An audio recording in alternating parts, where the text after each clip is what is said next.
नमस्कार दोस्तों, स्वागत है आप सभी का अपने YouTube channel love is Sachin में। आज का टॉपिक हम लेकर आए हैं सड़क दुर्घटना में मुआवजा कैसे निर्धारित होता है और मुआवजा कैसे मिलता है, कोई व्यक्ति कैसे क्लेम कर सकता है, क्लेम के लिए जिम्मेदार कौन है, ड्राइवर या मोटर वाहन मालिक या सरकार। इन सब के बारे में हम चर्चा स्टेप बाय स्टेप करने वाले हैं। बने रहिए वीडियो के अंत तक। सभी टॉपिक को हम सॉल्व करेंगे और सारी चीज़ें क्लियर करेंगे कि कैसे क्लेम किया जाता है और किस कोर्ट में किया जाता है। सबसे पहले परिचय करा देते हैं। भारत में हर साल लाखों सड़क हादसे होते हैं।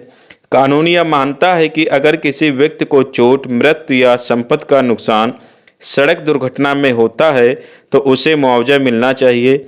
यह अधिकार हमें मोटर वाहन अधिनियम 1988 से प्राप्त होता है। स्टेप 2 कानूनी आधार, लीगल बेसिस क्या है। मुआवजा क्लेम करने की व्यवस्था निम्नलिखित धाराओं में की गई है जो मोटर व्हीकल एक्ट 1988 की हैं। धारा 140 नो फॉल्ट लायबिलिटी, गलती साबित किए बिना मुआवजा निर्धारित करती है, यानी किसी की गलती साबित हो या ना हो फिर भी मुआवजा मिलेगा। धारा 163 ए स्ट्रक्चर फार्मूला कंपनसेशन, यानी संरचित सूत्र क्षतिपूर्ति का यहाँ फार्मूला अपनाया जाता है। जल्द से जल्द न्याय और निश्चित कंपनसेशन क्षतिपूर्ति दिलाई जाती है। धारा 166 166 प्रतिकर के लिए आवेदन, सभी दावों का निपटारा मोटर एक्सीडेंटल क्लेम ट्रिब्यूनल यानी मैक्ट करती है। ये फास्ट कोर्ट होती है, इसमें जल्द से जल्दी सुनवाई होती है। ये स्पेशल कोर्ट बनाई जाती है मोटर एक्सीडेंटल क्लेम ट्रिब्यूनल, यानी पूर्ण न्यायिक ना होकर ये न्यायाधिकरण होती हैं जिसमें क्लेम किया जाता है। कब मिलता है मुआवजा? नंबर 1 चोट लगने पर, इलाज, दवाइयाँ, आय का नुकसान। यदि इन तरह का नुकसान होता है तो चोट लगने पर भी क्लेम किया जा सकता है और मुआवजा मिलता है। सेकंड है मृत्यु होने पर। मृत्यु होने पर आश्रित चाहे पति, पत्नी, बच्चे, माता पिता यानी कोई वारिस हो जो उसका क्या है हकदार है, वो क्लेम कर सकता है एक्सीडेंट में और उसे मुआवजा मिलेगा। अस्थाई अपंगता, यानी कोई ऐसी चोट जो अस्थाई रूप से है, जो हटने वाली नहीं है, जिसको घोर उपहत में समझ सकते हैं। यदि व्यक्ति काम करने की क्षमता खो देता है यानी अपंग हो जाता है, अपाहिज हो जाता है, तब भी मुआवजा अच्छा खासा मिलता है।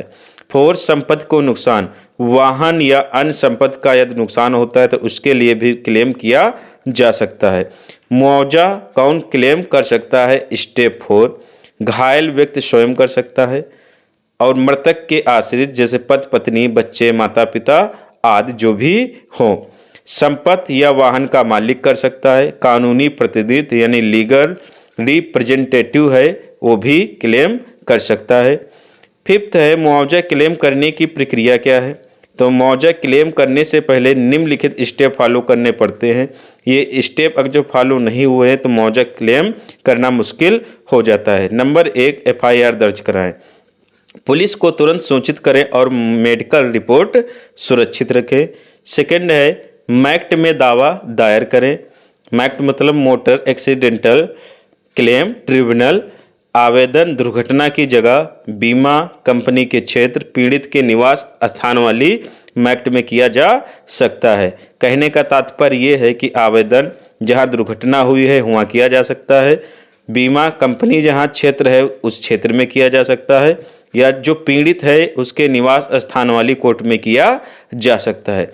थर्ड है दस्तावेज जमा करें जैसे FIR, medical bill, postmortem report, आय प्रमाण पत्र, बीमा पॉलिसी आदि जो भी दस्तावेज हैं उस फाइल में लगाकर सबमिट करें, कोर्ट में दायर करें। 4th है मैक्ट का निर्णय। ट्रिब्यूनल तय करती है कि मुआवजा कौन देगा, बीमा कंपनी या वाहन मालिक या ड्राइवर या सरकार। इन चारों में से कोई एक को क्लेम देना होता है, क्षतिपूर्ति देनी होती है। 6 है क्लेम कौन देता है। अगर वाहन बीमित यानी इंश्योर्ड है, उसको इंश्योरेंस हो रखा है तो मुआवजा कंपनी देगी जो इंश्योरेंस कंपनी है। अगर वाहन अनबीमित यानी अनइंश्योर्ड है, उसका इंश्योरेंस नहीं है तो व्हीकल ऑनर यानी वाहन का मालिक या ड्राइवर मुआवजा देंगे। अगर हिट एंड रन केस है यानी वाहन अज्ञात है, सरकार hit and run compensation scheme 2022 के तहत मुआवजा देती है। तय मुआवजा स्कीम 2022 के अनुसार मृत्यु होने पर 2 लाख रुपए, गंभीर चोट लगती है तो 50,000 रुपये ये सरकार की तरफ से दिए जाते हैं। यदि अज्ञात वाहन नहीं है तो जो कोर्ट निर्धारित करेगा वो मालिक या इंश्योरेंस कंपनी जिस हिसाब से बीमा हो या ड्राइवर को देने होते हैं, वहाँ पर क्लेम ज़्यादा मिलता है। स्टेप 7 मुआवजा तय करने की मापदंड क्या है? पीड़ित की आय और उम्र, यानी जिसको चोट लगी है या जिसकी मृत्यु हुई उसकी उम्र क्या थी, आय क्या थी, इलाज का खर्च, भविष्य की आय का नुकसान यानी भविष्य में वो कितनी इनकम कर सकता था, परिवार पर आर्थिक असर कितना पड़ेगा ये देखा जाता है, मानसिक कष्ट और पीड़ा कितनी ये देखा जाए। इस आधार पर मुआवजा तय किया जाता है और कोर्ट के द्वारा दिलाया जाता है। सिर्फ नुकसान के आधार पर नहीं, सारी चीज़ें देखी जाती हैं कि भविष्यगामी परिणाम क्या होंगे और कौन कौन सी क्षतियाँ हुई हैं, उस हिसाब से कोर्ट मुआवजा तय करेगा। 8 है प्रमुख केस ला यानी इम्पॉर्टेंट केस ला देख लेते हैं। सरला वर्मा वर्सेस DTS 2009 का केस है। इसमें मल्टीप्लियर फार्मूला तय किया गया था, यानी विभिन्न चीज़ें तय की जाएंगी और उस हिसाब से मुआवजा तय होगा, यानी गुणक सिद्धांत अपनाया जाता है। सेकंड है national insurance company LTD versus Pranay Sethi, future prospects को शामिल करना, यानी भविष्य में कितनी कमाई हो सकती थी, भविष्य की चुनौतियाँ क्या होंगी, इस आधार पर भविष्यगामी निर्णय दिया जाता है कि परिवार को भविष्य में क्या क्या हासिल होने वाला था और वो व्यक्ति जिसको चोट लगी है या अपंग हुआ है या जिसकी मृत्यु हुई है भविष्य में कितना क्या कर सकता था। इस आधार पर क्लेम निकाला जाता है, कंपनसेशन निकाला जाता है। थर्ड राजेश वर्सेस राजवीर सिंह 2013 का मामला है। मिल्टन एंगोनी और लॉस ऑफ कंसोर्टियम यानी पति पत्नी की संगत का नुकसान भी गिना जाएगा। स्टेप 9 निष्कर्ष दोस्तों, कंक्लूजन ये निकलता है कि कंपनसेशन का अधिकार हर पीड़ित और उसके परिवार को है। अगर वाहन बीमित है तो बीमा कंपनी जिम्मेदार, अगर बीमा नहीं तो वाहन मालिक या ड्राइवर, अगर हिट एंड रन है तो सरकार जिम्मेदार रहेगी। इस प्रकार कानून का उद्देश्य है कि दुर्घटना के बाद पीड़ित या उसके परिवार को आर्थिक सुरक्षा मिले और न्याय सुनिश्चित हो। तो आज के वीडियो में दोस्तों इतना ही था। वीडियो कैसा लगा कमेंट बॉक्स में ज़रूर बताएं।